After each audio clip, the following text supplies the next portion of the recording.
Welcome back to Arise Exchange. I'm Francesca Maxime in for Andrew Schmertz. All right, here's a new twist on fantasy sports. A San Francisco startup is offering a chance to bet on the money-making potential of star athletes. The unusual investment opportunity kicked off on Thursday with an IPO filing that proposes to sell stock for a stake in the future income of the Houston Texans' Arian Foster. He's a top running back in the National Football League. The initial public offering hinges on a deal requiring Fantex Holdings to pay Foster $10 million in return for a 20% share of his remaining contract with the Texans, his endorsement income, and any other future money tied to his football career. You know, endorsements, that kind of thing. Joining us now is Tim Ghriskey. He's Chief Investment Officer at the Solaris Group. Tim, thanks so much for joining us for this. First of all, how do you even go about assessing this stock in the first place? I think you get out some dice and you roll them. Okay, that's a great answer. Well, it has been done before, I guess, in some ways. Boxer Sugar Ray Leonard, I guess, actually put forth, his future earnings income to investors before. But the question is for Fantex with the IPO, how do you even go about and evaluate the stock going forward? I think, valuation of it is really difficult, but probably impossible. This is an emotional type of little investment, highly speculative, especially when it's tied to a National Football League player. The acronym is not for long instead of NFL. It's a very dangerous sport, football, and players get hurt very quickly. And if that unfortunately happens to Mr. Foster, the investors are going to be out a lot of money here.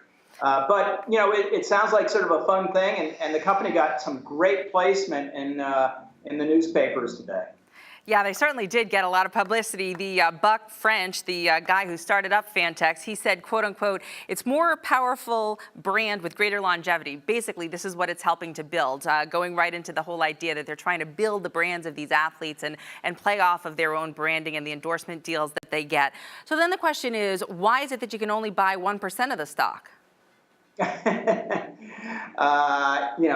think it's just they're trying to get a big fan base. Obviously, sports is a great business and a very popular business, and it's the type of thing I think that not investors but sports fanatics will simply have a share just in case and just for the fun of it, and try to support Mr. Foster and his career. And maybe they'll end up making something on it if Mr. Foster doesn't get hurt. And certainly the company's goal here is to add on more athletes. So this story isn't over at all.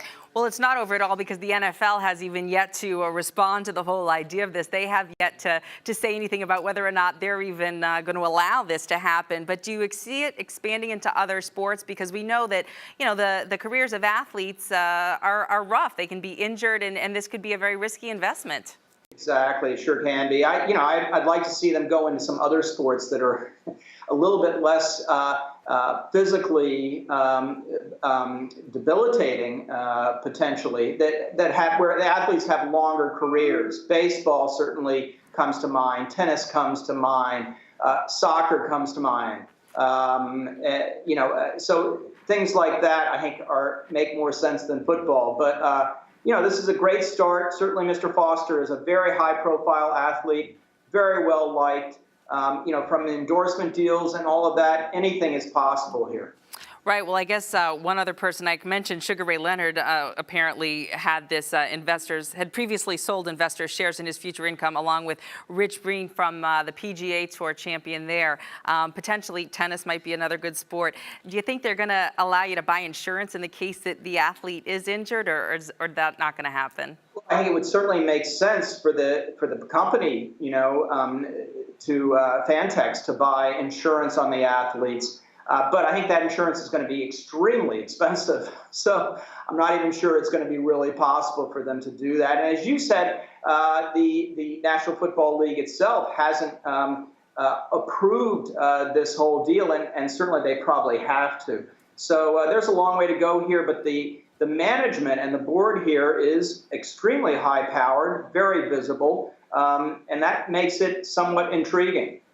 All right. Well, thank you, Tim Ghriskey, for your thoughts on that. Certainly, this story has yet to be fully told. We'll keep an eye on it. Thanks for joining us.